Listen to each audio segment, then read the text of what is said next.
Hi, I'm LDS in Medium, and thank you so much for tuning in today. I want to try to bring religion and spirituality closer together, and this is what this pod is all about. I will talk about my own thoughts and feelings as I am both LDS and have spiritual gifts, something that I've had my whole life, but I always thought that it was hard to combine these gifts with my religion.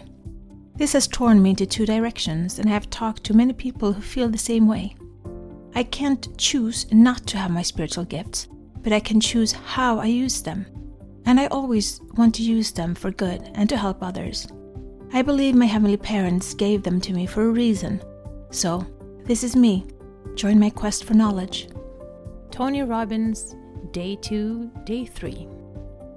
So today we're going to talk a little bit about risks. That is not a topic that I'm really good at because I'm not a big risk taker. I try to live my life with as few risks as possible. Probably why I'm still anonymous on this pod. Because here there's no risk of me being judged. It's just a voice. And it feels safe to be anonymous. I don't know what I'm scared of. I already told my bishop that I'm doing this pod and had him listen. So I guess that was a way for me to be fearless. Something they said on the challenge was, if we let people control our focus, we'll live in fear. Maybe that's what I've been doing. I've been living my life through the eyes of others. How do they watch me? How do they view me? What do they think about me? And by doing that, I've allowed fear to creep into my life. And I've been so afraid of living that I actually haven't enjoyed that much of my life. The journey has never been what it's about. It's always been about the end goal.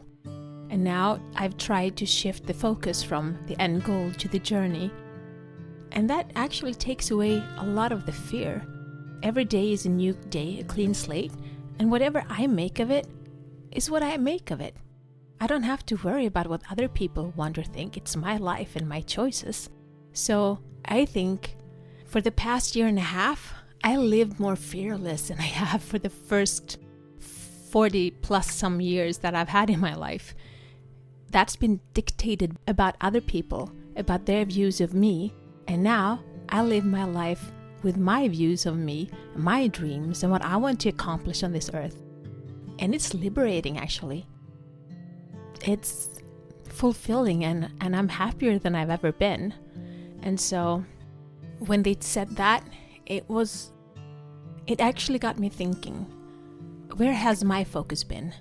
And it's been focused on what people have thought about me. And now I'm focused about what I think about me. I've never been very concerned about what other people thought about me. Maybe to the other side of fault, that I never cared a lot about other people's opinions. That is one thing that I've always looked up to you for, because you made your own way.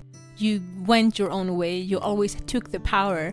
And growing up seeing that, you've been a huge influence in my life and someone that I actually really looked up to, even though you're younger than me. Oh, thank you. That's so great. Really great to hear. And so one of the people that I also admire, except for you, of course, is Albert Einstein. One of the smartest people probably to have walked the earth in some ways. But he has some really wonderful quotes who just sums things up really easily. And the quote I was thinking about was, a person who never made a mistake never tried anything new. And that word mistake, it ruins a lot for a lot of people. People are afraid to make mistakes, but what is a mistake? Is it a mistake to have tried and failed? But, I mean, you didn't learn to walk right away. You didn't just take a step and then another. No, you fell down and you got up, and you fell down again and you got up again, and it's a process. So all learning is a process, and in the process, you don't make it every time, because when you made it, you're done. And so, but it's the time that when you don't make it and you call it a failure, and then that causes a lot of people to give up because they're so afraid to fail. But if you start thinking about it as actually being a very important part of the process, and try calling it something else. Don't call it a failure. Try calling it, an attempt. I attempted it, and then I attempted it again and again until you finally made it. You've actually done... I'm saying that I don't care a lot about what other people think about me. And I've done a couple of adventurous things, but you've done one thing that I've never had, and one thing that I never will do, actually. Even if somebody would walk up to me now and pay me like $10 million, I still wouldn't do it. You have, and I just wanted to know, why on earth did you bungee jump?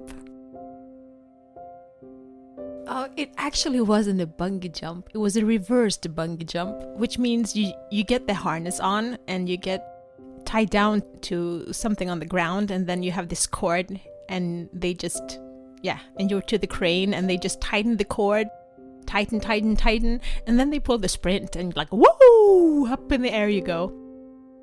And I was challenged, like, you could never do that, you're too afraid. And I was like, yes, I am, but I'll do it anyway. And so I did. And it was one of the most terrifying moments of my life, and one of the most exhilarating moments of my life. And afterwards, I was standing there shaking, but I've never felt more alive in my life than I did at that moment. I will never do it again, because I've already done it. But I'm really proud that I did it, because that was in a part of my life when I didn't do much adventure at all. And for me to do that, it was so out of character. But I learned so much from it. Like I've said, I lived a life in fear. Because I never felt I was enough, I always cared about what other people thought about me. And I realize now how many opportunities that has missed me by because I have been too afraid to do anything about it. And it makes me sad to look at it as a failure. And it took a divorce for me to wake up and to reclaim my life and to start doing what I love, what I feel I'm drawn to, and to be less fearful and more fearless. To get out of my comfort zone, to try new things, and I think in my head, it's not a failure unless you don't try. And so many times in my life, I haven't even had the guts to try. And if I've tried, I looked at what they did, and then I went into a room by myself, and I tried it until I was really good, and then I went out and did it for everyone. Like, hey, I can do this too. But I never had the guts to try and in front of other people. I looked, I took it with me, I practiced in quiet in my secluded area, and then I went out and said, hey, I can do this too. And so for me to do things in front of other people for the first time, that's a huge thing for me to do. It's so out of my comfort zone. And I'm doing more and more of that with each day. And for each time, it gets a little bit easier and it's a little bit less intimidating. And I think I like it. This is who I want to be. This is who I want to become. This is part of being the divine daughter of God that I know I am. And to claim the power that I know I was born with. Because I am a child of God.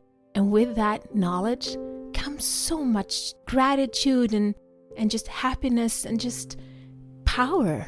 I feel powerful. I feel more powerful now than I've ever had in my entire life. And I reclaim my life. I reclaim my power. And I manifest more easily because I know that I can speak anything I want into existence. Because I am a daughter of God.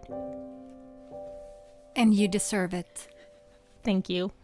Yeah, you know what? Before that I would say, oh no, you're so nice. But you know what? We all do. We are all God's children. And we were put on this earth to excel. And to come back to Him the most godlike that we can be. That means that we have it in us. We just need to understand, get to know one another, get to know ourselves, and to trust in the gifts and the power that we have as divine daughters and sons of divine beings. So, you know the journey I've been on this past year and a half, and how I'm trying to find myself. But how do you see yourself? You've been listening to all the pods since you're editing it, but how do you see yourself?